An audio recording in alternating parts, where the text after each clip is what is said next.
That's the test, right? We've established that in the past. But it's almost like if you make suffering your identity, which most people do because they haven't beat it, they've allowed it to beat them so hard that it becomes their mark they bear, instead of, moving past it. It's like when people use mental health issues, even if they're made up, and they label themselves with them because they want some sort of identity because they don't have one, which is terrible, right? I'm not trying to roast people, just say that, right? I want, if somebody has this issue, to identify them and be like, let's get a different identity, right? You could actually get one. You could choose it, or you can embrace yourself. Now, but you first have to have some principles. But it's kind of like this problem where people are looking for an identity. They don't have one. So then they just choose suffering, and they just become their suffering, right? They never move past it. They continue to complain about it endlessly. Sad fact of the matter is that is accessible and easy, and I think that's why people choose it. Mm-hmm. It is great. No effort. It's universal. You just have it for free. Requires no effort, no work. I could lament to no end the shit that I've gone through and the way that I've beat it, but it's at some point it lost its meaning because you got bigger things now.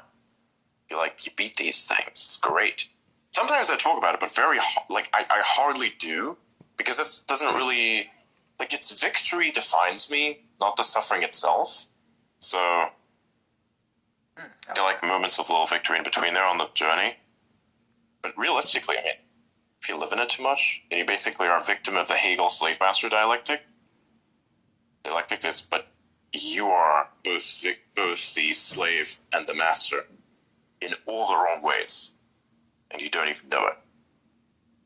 Actually, everybody's both slave and master. The escape hatch for that is all the way back to the conversation we were having when Meadow was still on, talking about being in the present.